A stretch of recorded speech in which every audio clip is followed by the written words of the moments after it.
In Oregon, in May 1983, a blood-soaked car pulled up to an emergency room, carrying a mother with a minor gunshot wound and her 3 young children, who had been brutally shot at close range. The mother, Diane Downs, spun a terrifying tale, but as investigators looked, they found a calm, narcissistic woman who seemed more concerned with a love affair than the survival of her kids. Today, we will unmask one of the most chilling maternal predators in American true crime history. You're listening to Lurking in the Shadows. Welcome back, Shadows. Yes, welcome. How's everybody doing? Yeah. Long time no see with us together. Yeah, it's been a little bit since we've recorded in person. Yeah. Just, life. For one life, for 2 travels, Mm-hmm. and to be honest, probably a little bit here coming up, there might be some travel recording again. We have to work around our vacations coming up, so. Summer. Yeah. I bet all you guys are squeezing a vacation in somewhere, so. Yeah. So, here we are. Yeah. Squeezing them in. Yep. And trying to record around that. Yep. And, this is probably the most last-minute recording we've ever done. This one? Really? This comes out tomorrow. No, it does not. It does. Oh, well, motherfucker. Yep. Here we go. Yep. So, we're just chugging along, doing our best. Yeah, welcome to July. Yeah. We're in the middle of a heat wave here in Pennsylvania. Yeah, we are. 100 degrees for 3 days. Yeah. Crazy. That's nuts. Oh, I wanted to look up to see what it was going to be in Orlando. Oh, yeah, look. Are we hotter than Orlando right now? Let's see. 89. And what is it here? Right now, it is 95. Damn. But feels like 106 with the humidity. Jesus! 106. We're hotter than Orlando. Yeah. It's hotter than hell out there. So, everybody hydrate. Yeah, please hydrate. Stay cool. Yeah, put the ice. I'll take a sip. Well, I remind you to also not let your pets in your car, not let your pets... Or your children. Yeah. Mm-hmm. Outside in the backyard. Mm-hmm. Hot pavement. Yeah. Walks. Things like that, guys. Get them some little shoes. Yeah. So they don't hurt their little feet. Little shoes. No booties. Yeah. Yeah. That's what I'm talking about. Be a good pet mom. Yeah. All right, well, we're talking about Diane Downs. A terrible mom here. Yeah. Great segue. Yeah, great segue. Yeah, terrible mom right here. Be a good mom. Don't be a terrible mom. Yep. Don't be like this lady. Yeah. This bitch is nuts. Yeah. I didn't tell Kirsten this is what I was doing, actually. Mm-hmm. And so then, but you have heard of Yeah, I know this case, yeah. Diane Downs, which it was a very popular... I'm sure some details I've forgotten, but... Yeah, and we'll see, of course you can only cram so much in an episode. I mean, it's not going to be super long, but it's a Buku Bananas mama case. So, buckle in, guys, because I'll give a trigger warning that we are talking about children. Yeah, which we don't cover very often. So. No, but this one I will say is probably a mild one. Yes, in comparison, like details and things like that. We're not, so... But yes, we are talking about that. So if it is not your cup of tea, understandable. Otherwise, I'll catch you in the next one. Catch you in the next one. And otherwise, here we go. Yeah. Elizabeth Diane Downs was born August 7th, 1955, with the last name Fredrickson. She was raised in Phoenix, Arizona, to parents Willadine, and which I always think is I don't know, like Willadine sounds so old fashioned. It does. And Wesley Lyndon Fredrickson. That sounds very Western. Yes. Oh, Willadine. Yeah, that's like old fashioned. They were married in April 1954 and were of Danish and English descent. Downs had 4 siblings, and Willadine stated she raised her kids to not be babies. Okay. Yeah. They were a strict conservative household. I was going to say, it sounds like they were probably strict. Yep. Conservative household to the point none of the girls could wear makeup or any of the newest fashion of the time. Wow. Yeah. That kind of household. Of course, this did lead to bullying in school. You're wearing, plain old Jane old colos type of thing. But by the time she hit high school, she became more rebellious and started breaking these rules, slowly expressing herself through fashion and makeup. Last thing I think parents understand is you being super strict is going to force your kids to rebel. Exactly. Do not be super strict. They're going to express themselves some way or another. Yes. And thank God it was through her rebelling fashion and makeup. She could have like done other things. She's been doing drugs and all kinds of stuff. Like, you know what I mean? Like, yeah. High school is where she met Steve Downs, her future husband, and that relationship was, of course, against her parents' wishes, but they continued being together after graduating from Mount Valley High School. Diane decided to go to Pacific Coast Baptist Bible College. So we're talking Baptist here. And but she actually got expelled for what they called promiscuous behavior. Oh. But I didn't find what the exact like what she did. But that was the reasoning. Okay. This forced her to return to Arizona to live with her parents. Diane then married Steve on November 13th, 1973. Steve at the time had run away from home and was joining the Navy. Later, at Diane's trial, she stated, quote, "I did not marry Steve for love. I married Steve to get out of the family." Okay. Yep. Okay. So we're starting to see what kind of person she is. Diane would work as a U.S. postal worker in charge of the mail routes for Cottage Grove, Oregon. By 1974, they had their first child, Christy Ann. 2 years later, Cheryl came along. And then when Diane became pregnant for the third time, she decided to have an abortion at 6 weeks. It was at her trial that she stated how she regretted her decision to have an abortion, claiming, quote, "When I had the abortion, I was led to believe that at 6 weeks, fetus is nothing more than mucus. I felt the need to do something to make amends for what I had done wrong," end quote. She went to a fair after her abortion, and there was an anti-abortion booth with pictures of like fetuses and like, like as they go through the stages and stuff, trying to advocate against that kind of thing. This is when Downs decided to have another child. But at this point, Steve had a vasectomy. So they're married. He's had a vasectomy. And she wants another kid. And she wants another kid. So what else is a girl to do? Just have an affair with a friend named Mark Sager. Okay. This is when Diane became pregnant with her final child. What we at this point we think is going to be her final child, named Stephen Daniel, born in 1979. And what was she planning on telling her husband? Yeah, I can't. I did not get the conversation that had been, but you will see that this affair fueled an argument in the relationship. You don't say. You don't. That was my next. That was my next sentence. Like, oh, I'm just like Mary. It just happened, Yeah. Oh no. Wow, I'm pregnant. How'd that happen? I can't imagine that conversation. No. Yeah. Okay. It was also reported they fought over financial things a lot as well. All these arguments did result in them divorcing in 1980, and it seemed like the infidelity was definitely the huge factor for the divorce. Understandable. Yeah. Yeah. That wasn't just infidelity, that was having a child purposely. Yes. Yeah. With another man. Yeah. I don't know what other word to use for that, but yeah. In 1981, Diane decided that she wanted to be a surrogate mother. Oh, no. And even though she failed 2 psych evaluations due to signs of psychosis, she became pregnant and gave birth to a baby girl named Jennifer on May 8th, 1982. Who was impregnating this woman? I don't know how. Yeah, I don't know how she got pregnant. But she had this baby for another woman. It makes me wonder, like, after these psych evaluations, did they put her on meds? No, I don't think so. There was no reports of any of that. You're crazy. Good luck. Yep. Here you go. Like what? Yep. Oh my god. Literally.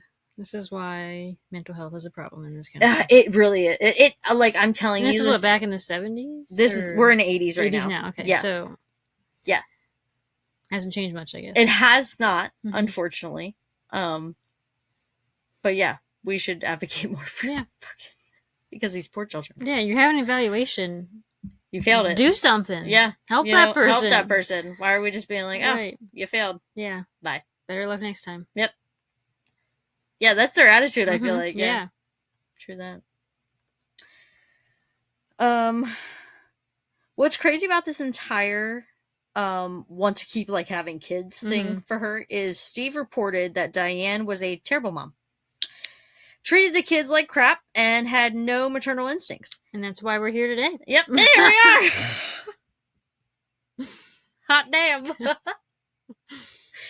He recalled a few incidents with the kids stating, quote, Diane forbade everything for the children. If Danny demanded a little attention, she rejected him. But the worst was when one day I caught Cheryl jumping on the bed. I told her that it was not allowed. I made her sit down and think about what she had done. Cheryl remained calm while looking up and asked, is there a gun here? I replied that no, and the reason for the questioning, to which she told me, I want to kill me. My mom says I'm bad. What? End quote. How old was this girl? 7? When she died, I believe she is the 7-year-old. And she's saying she wants to kill herself because she's bad. Yep, because her mom makes her feel that way. Oh my god. Yep. That's fucked up, right? Can you imagine hearing your child say that? No. I don't know what I'd do at the time to know that because this is the father, to know that my wife is making my... Right, like, what kind of conversation did they have after this? I hope they had one. Like, I don't know, man. Oh my. A year after being a surrogate, and 1 month after moving to Springfield, Oregon, is when everything changed for the Downs. The night of May 19th, 1983, Diane rolled up in a red Nissan sports car into Mackenzie Willamette Hospital in Springfield, Oregon, with her 3 children shot in a blood-splattered car and a gunshot wound to her left forearm. 3-year-old Danny was paralyzed from the waist down. Oh my god. 8-year-old Christy had suffered a stroke, leaving her disabled. And 7-year-old Cheryl was dead. Oh my god. This is what Diane says happened. She left her friend's home around 10:30 that night and was driving on a back road called Old Mohawk Road. The thing about this road is that she did not need to take it home, and she claimed that she was sightseeing. At night? 10:30 at night. Yep. Come on, like, you could come up with a better story than that. Fucking piece of shit, garbage, one brain-celled motherfucking pussy ass. Hell yeah. Yeah, motherfucker. All right? Wow. Roll up in a here, we'll roast her more. Yeah. Hold on, let me keep going. She said, while the song Hungry Like a Wolf by Duran Duran was playing on cassette, a strange man on the side of the road flagged her down, so she stopped. And this is how this becomes known as the Hungry Like a Wolf murder. Oh. She got out to help him, and when he demanded the keys to her car, she pretended to throw the keys into a bush. The man then went up to the car and shot the children, turning and finally shooting her in the arm before he ran off in a northern direction around the curve in the road. She said he had brown shaggy hair and a stubble beard. Okay. Up until her trial, a few details will change, including that she tried to fight the man off after he opened the car door, and she also gave later details that her kids were sleeping during the incident. Of course, there's more that kids just sleeping while you're out sightseeing at 10:30. Yes, yes. 10:30 at night, okay. Sightseeing. That became there's more that became suspicious, specifically when she arrived at the hospital. The staff reported Diane was way too calm for the incident that she claimed had just happened for her. Hospital staff also reported while she came to visit her children in the hospital, she was on the phone with a man named Robert Knickerbocker. I'm sorry.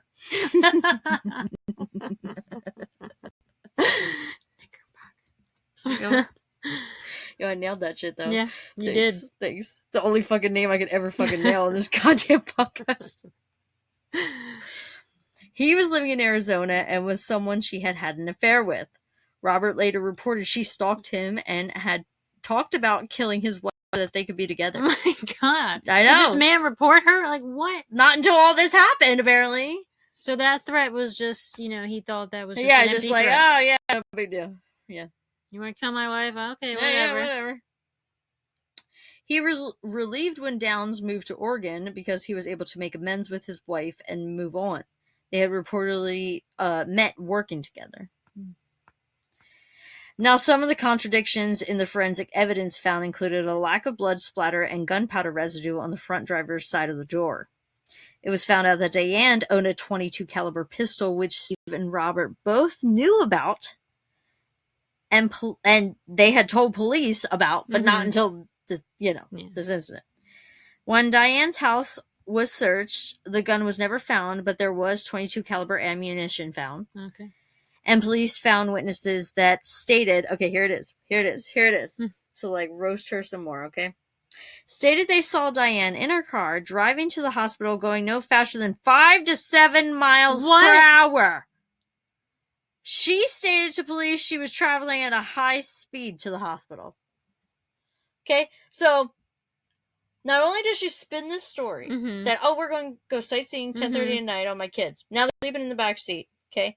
Now a strange man, you have your 3 children in the back of your fucking car and a strange man on the back road, which you shouldn't be in anyway. Right. Why are we sightseeing at 10:30 in the fucking night? I can't agree with that. Okay. Why are you going to pull over for a strange man on the side of the road at 10:30 at night with your 3 children in the back? Okay. She is a terrible mom. Terrible.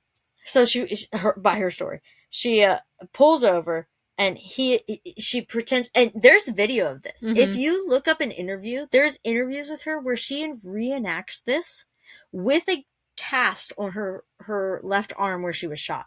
And she's laughing and like, this is no big deal. And she's literally reenacting what happened the night that her kids were brutally attacked and one of them murdered. And she's just laughing and giggling about it. And you can watch that. You can look that up. But she reenacted that she pretended to throw the keys and then she like pushes him away and like jumps in the car and that's when he shoots her. Why is she throwing the keys? Because he wants to steal the car. Oh, okay. That's what she was claiming. It's like he wants to steal the car. Okay. So, no blood splatter on the car door or anything. And then she's going high speed to the hospital, but witnesses say 5 to 7 miles per hour with her 3 children in the back seat. Did any of these people call 911 dispatch and be like, hey, there's someone going 5 miles per hour down the road? That's like, whether you saw what was happening in the back seat or the kids in there or whatever, why are we not reporting somebody I'd be going like, there might be an impaired driver out there. Yeah, that's what I was thinking, an impaired driver, a medical emergency, things like 5 to 7 miles per hour. People just witness this and like, whatever. That's what I was thinking. Like, I know we found witnesses, but why did we not call? Do better, people. Do better. Even back in the 80s, do better. After 9 months of collecting evidence against Diane, she was arrested on February 28th, 1984. Her charges were 1 count of murder, 2 counts of attempted murder, and criminal assault. At the trial, prosecutor claimed Diane killed her children so that she could continue an affair with Robert because he made it known he did not want kids. The psychiatrist of the prosecutor's side said Diane showed signs of narcissistic personality disorder, histrionic personality disorder, and antisocial personality disorder. Of the times of this trial, this put her in malignant hysteria psychopathy, but this is now an outdated system that they don't use anymore in trials. Part of the psychiatrist's testimony stated, quote, she shows no remorse. She regards her children with no empathy and as objects or possessions. Any feelings she has for them are superficial and only extend to how they are part of her and her life, end quote. Detective Doug Welch, who was the first investigator on site for the homicide, and this was also his first homicide case. Wow. Yeah, what a big one. Yeah. He also made a statement against Diane claiming, quote, there were A number of things which didn't make sense. Even the first night, sightseeing when it's pitch black out. And why are the kids fatally or near fatally wounded? She, being right-handed, is shot in the left arm. I mean, think about it. She's the biggest threat to him, not 3 sleeping children. End quote. Yeah. Yeah, exactly. Says it perfectly. Yep. The most damning thing at the trial was the testimony of Christy, the surviving daughter.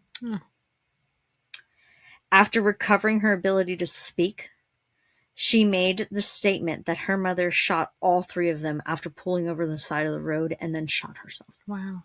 7 years old. So did, or 8 years old, I think she was. The paralyzed boy, did he pass away? No, he was still alive, but he was 3 years old. 3 years old. That's why. That's right. Because Steph had asked me about that too when I was telling them about this case. They're like, why did they only use her? And I said, because I think the other one was 3. The boy was 3 years old. I don't think he was old enough. So this one was 8 years old. Wow, 3 years old and paralyzed. That's horrible. I'll tell you more about them then. I do not know exactly where to appropriately squeeze this in. But this little fact, but after shooting the kids, I mean, right after shooting the kids, Diane became pregnant with her 4th child. Wow. Who are these men? Yeah. We're going to have a talk. Yeah. Who are these men? Yeah. And who's having children with this fucking psychopath? Hoe-ass, crimson chin looking ass bitch. Yeah, bitch! Yes! Let her have it. Yes. Yeah, fuck that. Look up a picture of this lady. You if know, you don't roast know what she beef looks looking like. motherfucker. Yeah. I mean, if you're watching on YouTube, videos or pictures would have been posted already. But if you're only listening, look up a picture of this woman. Yeah. Crimson chin is right. Yeah, motherfucker. About to land a plane on that. Yep. Yeah. Damn. Yep. And men are just willingly pregnant with her 4th child. And the reason I say that it was right after the crime, because she had the baby 1 month after the trial and 10 days before her sentencing to prison. Wow. Yeah. And she was out for, from the crime happened, it was 9 months. She named the little girl Amy Elizabeth. She was taken by the state and was adopted by a family and renamed Rebecca Babcock. She later does an interview with 2020 and on the Oprah show about having the mother that she does. I think I may have seen a clip of that. Yeah, have you? I did not watch. I've also seen a clip of an interview with Diane too, and she's completely no responsibility for what she did. She's delusional. No, yeah. But totally believes the story she made. Yep. Yeah. Yep. I go over that then because she has some parole hearings and things. Okay. Yep.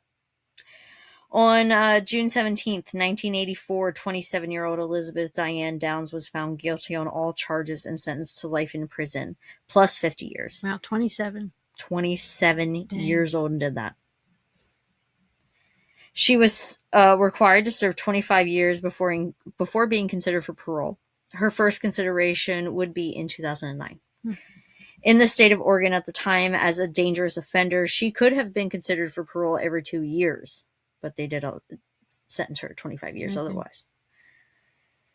Her 2 surviving children were adopted by the lead prosecutor on Diane's case.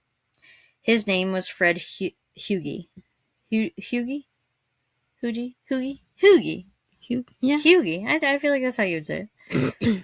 Him and his wife adopted them in 1986. Aww. Yeah. I love when stuff like that happens. I know. So awesome. And then, this is kind of scary, but still, again, an awe in the end. But in 1987, Diane was originally held in the Oregon Women Correctional Center in Salem, located only 66 miles from Springfield, which is where Hugie and the new family had lived, right? Yeah.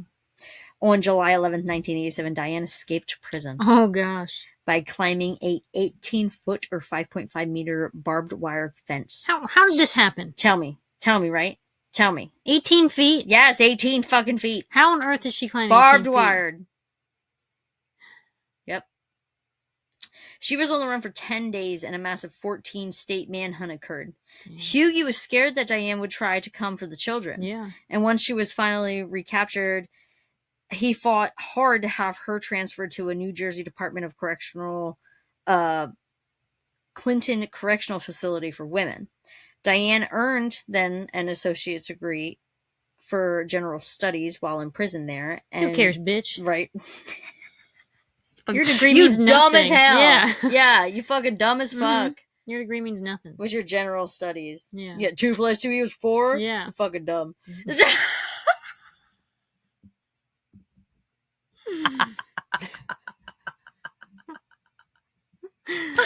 was a good one. If you're new to our podcast, we roast these terrible people. Yeah, we're roasting them. That's why we're laughing. Because fuck them. Yeah. They're terrible. In 1994, she was transferred to California Department of Correctional and Rehabilitation. She was transferred then to Valley State Prison for Women for her parole hearing in 2009, but then she was transferred in 2010. Okay. At her first hearing in December of 2009, she still claimed her innocence, stating, quote, "Over the years, I have told you and the rest of the world that a man shot me and my children. I have never changed my story." End quote. After a 3-hour hearing, she was denied parole. District Attorney Douglas Harkleroad, that'll do, wrote to the parole board saying, quote, "Downs continues to fail to demonstrate any honest insight in her criminal behavior. Even after her conviction, she continues to fabricate new versions of events under which the crime occurred," end quote. He also wrote that she alternately refers to her assailant as a bushy-haired stranger, 2 men wearing ski masks, or drug dealers and corrupt law enforcement officials. Shut up, bitch. Yeah, so she just constantly fucking changes her shit. Mm-hmm. She's delusional, and like I said, 2 + 2 = 4. She's dumb as fuck. Yeah, delusional is right. Yeah. Yeah. I will say that was impressive, scaling an 18-foot wall, though. That's insane. It takes someone to be insane. If there's a will, there's a way. Yeah. To not like feel that fucking pain. Yeah. She insane. That's insane. Yeah. The most recent parole hearing she had was in October of 2025. Wow. Yes. Yeah, we're not doing a year after that, guys. Yeah. She again claimed her innocence. Still at 70 years old. Holy crap. She's 70 years old now, guys. Stating, quote, "I'm innocent of shooting, but I am guilty of putting my kids in danger. This is something I never reconciled. Through all the classes, I have not reconciled that. I can't. There is no excuse for it. There is no changing it. There is no going back for it. And there is no forgiveness for that." End quote. Well, you're right about that. Yep. Yeah. You fucking quote that. You fucking killed your kids. Mm-hmm. 70 years old. And tried to. Tried to. Mm-hmm. Yeah. The statement from the board after that hearing said Downs, quote, "has a mental or emotional disturbance, deficiency, condition, or disorder predisposing her to the commission of any crime to a degree rendering her a danger to the health or safety of others. Therefore, the condition which made her dangerous is not in remission, and she does continue to remain a danger," end quote. Absolutely. Yep. Her next parole hearing won't take place until 2031. Well, let's hope Mother Nature takes its course by then. Absolutely. Come on, Mother. Yeah. Come on, Mother Nature. Yeah. We got somebody to, Yep. Someone in office, too. Yeah. Shit. Not me. But yeah, that is the crazy case of Diane Downs. Yeah, that is crazy. And she tried to take all 3 out, only 2. But yeah. Yeah, that's terrible. It's so terrible. And like for the kid that she got pregnant with right after, like knowing what your mom did to your previous, like that's still your siblings. Yeah. Yeah. To know I wonder if they've ever like contacted each other. Probably. I didn't watch the full interviews of those because they're half siblings. Yeah. So you would think. Yeah. Yeah, I'm not sure. I'd have to watch the interviews and stuff. But I'm sure some of you guys listening know of this case because it was a big one. Yeah. That poor little paralyzed boy. Oh my god. 3 years old. But he got adopted by a beautiful family. Yeah, but for them to like take that's a big responsibility. It's a huge responsibility. And for them to just adopt them like that's awesome. Yeah. Wonderful people. Mm-hmm. Let's have more people like that in this world. world. Fuck Diane Downs. Yeah, fuck that fugly ass. Skank ass. Bitch ass. Licking ass. Yeah. Yeah, fucking doo-doo smelling. Yeah. Cootie queen. Yeah, fucking, I don't know what else. Crimson chin looking ass. Yeah, like, fucking bitch ass bitch. Mm-hmm. Yeah, fuck her. Yeah. Yeah. She's gross. It is nasty. Ugh. Don't be like that. No, do not be like that. Absolutely not. Be a good mama. Yeah. And just like love your kids, love your four-legged kids, because we all got love usually those fur babies. Yeah, too. love them fur babies. Yeah, let us know your thoughts. Yeah, on that one. Mm-hmm. And if any other cases kind of like that, I don't mind suggestions. Can't say we'll cover kids ones all the time, but I know there's crazy ass moms out there. Yeah. Or if you have any better roasts, leave them in the comments. Yeah, come on, give us some fuel. Yeah. Fucking amateurs over here. Yeah, we are. We suck. We're so nice. We can't roast people. I know. We do our best. Yeah, we're trying. I think we did better this time. We did. Yeah, it was pretty good. We're getting better. Yeah, like I give us like a B plus. Mm-hmm. Yeah. Yeah. I feel like it's reasonable. I think so. Yeah. Make Like a Shadow and follow us on Facebook, Instagram, and YouTube at Lurking in the Shadows Podcast. We're no longer on TikTok because fuck them. But if you have any questions, concerns, or case suggestions, please shoot us a Gmail at Lurking in the Shadows Podcast at gmail.com. And keep lurking around for our next episode. Bye!